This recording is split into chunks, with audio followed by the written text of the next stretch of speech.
ये कहानी एक छोटे से गांव की है जो अपनी सुंदरता और शांति के लिए प्रसिद्ध था। लेकिन एक रात जब चांदनी की किरणें गांव को आच्छादित कर रही थीं, वहां कुछ अजीब घटनाएं शुरू हो गईं। गांव के निकट के जंगल में रहने वाले एक पुराने वृक्ष के पास एक राजा का पुराना मकबरा था। लोग कहते थे कि उस मकबरे में राजा का भूत रहता है जो रात को उठता है और गांव के लोगों को परेशान करता है। एक रात एक व्यक्ति ने जोरदार शोर में रोने की आवाज़ सुनी। जब वह मकबरे की ओर देखने गया तो उसने देखा कि एक पुराने आदमी का भूत उठ गया है और गांव की ओर बढ़ रहा है। उसने भागते हुए गांव के लोगों को चिल्लाते हुए बताया कि भूत उठ गया है, लेकिन कोई नहीं माना। वे सोचते थे कि यह बस एक पुरानी कहानी है। जब वह भूत गांव के कई लोगों को मारने लगा तो लोगों ने अंत में समझा कि कुछ गलत हो रहा है। वे उस आदमी की आत्मा को प्रसन्न करने के लिए एक पुराने पंडित के पास गए।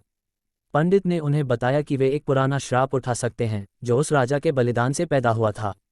उन्होंने गांव के लोगों को एक विशेष अभियान की शुरुआत की जिसमें उन्हें एक साथ मिलकर उस राजा के बलिदान को याद करने को कहा गया। इसके बाद भूत की आत्मा थम गई और वह गांव को छोड़कर चला गया। लेकिन उस दिन के बाद से वह मकबरा और उसका पासा कभी नहीं देखा गया। लोग कहते हैं कि वह राजा के आत्मा को शांति मिल गई है और गांव में पुनः अमन और शांति लौट आई है। बिल्कुल, जारी रखते हैं। लेकिन क्या ये सच है? क्या उस भूत की आत्मा सचमुच शांत हो गई थी या फिर वह शांति की नाकामियों का एक नया आरंभ था? वह गांव में अमन और शांति की भावना केवल कुछ समय के लिए ही रही। धीरे धीरे लोगों में एक अजीब सा डर और बेचैनी फैलने लगी। रात के समय जब चांदनी की किरणें गांव को आच्छादित करती थीं, लोगों के घरों से रोने की आवाज़ें सुनाई देने लगी। धीरे धीरे वह भूत का प्रकोप फिर से शुरू हुआ। लोगों के अजीब और अत्यंत खौफनाक मौतों की खबरें आने लगीं, जिनका कारण न केवल अज्ञात था बल्कि उनके शवों के पास एक अजीब सा चिन्ह भी मिलता था।